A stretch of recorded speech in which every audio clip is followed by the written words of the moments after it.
Hello world, my name is Melissa. I like to discuss things that are important to me. In my first blog, I discussed castrosomania. If you think that this topic is interesting, please first check out John Green's blog, Sex, Sports, and Castrosomania, and then check out my blog, Sex, Sports, and Castrosomania. Today the topic is, wait for it, imagination in children with relation to Harry Potter, religion, and schooling. If you think this is interesting, please hold on and check it out.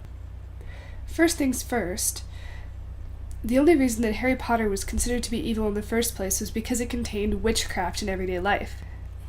Christians don't necessarily like things that present the idea of witchcraft and paganism as so inviting to children and as something that can be viewed as good. Usually when there's magic, it's associated with evil, but in J.K. Rowling's books, she kind of crosses that line. But she wasn't intending for this to be an occult sort of thing. She was more intending for it to just be imaginative, and imagination is very, very important. If a child is to become a free-thinking, deep-thinking adult, they need imagination. If we kill this imagination within today's children, we're also killing a deep part of themselves that allows them to think critically and to evaluate. Creation is a biblical idea. It's an idea that allows for us to think critically, think deeper, create something that wasn't there before. It's the whole idea behind authors, behind music, behind anything that we create that wasn't there before. Magic associates with this idea. It's the idea of creating something out of nothing, producing something that wasn't there before. This can often be seen as unbiblical simply because it is witchcraft, it is paganism, but at the same time, the story of Harry Potter itself is a Christian metaphor, and J.K. Rowling herself is a Christian, and it contains scripture. While most people are over this Harry Potter hype about it being irreligious or religious, considering the Catholic Pope has now declared it to be good because it's an inherently moral story, when you take a look at most literature, anything that is now classic had once been banned. So banned literature isn't necessarily something we should listen to, because the bans aren't necessarily great. Most great writers have been banned at some point in their writing career.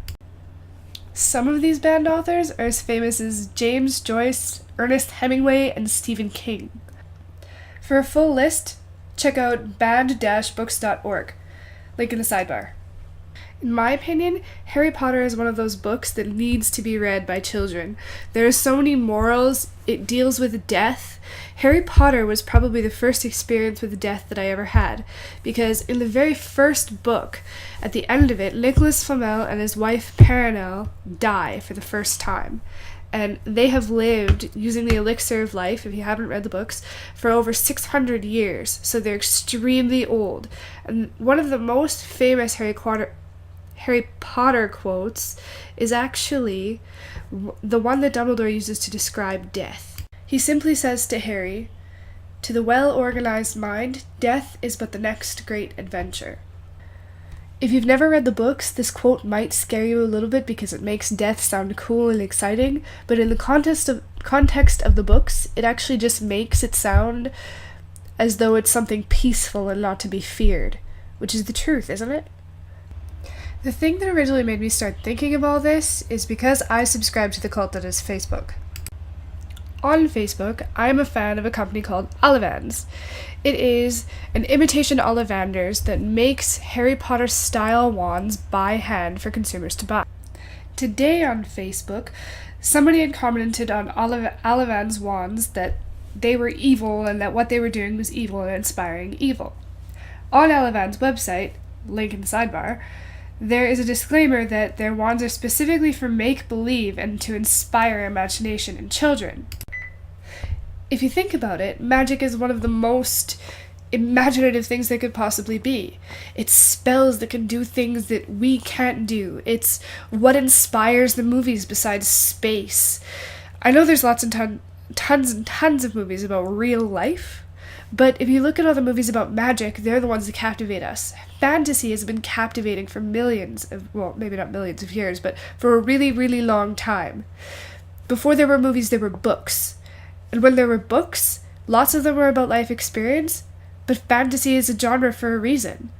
Fantasy is, in my opinion, one of the most imaginative genres because it requires the creation of worlds, and it requires taking more than what we have here and imagining something that couldn't be possible here. And lots of people fear what isn't possible here.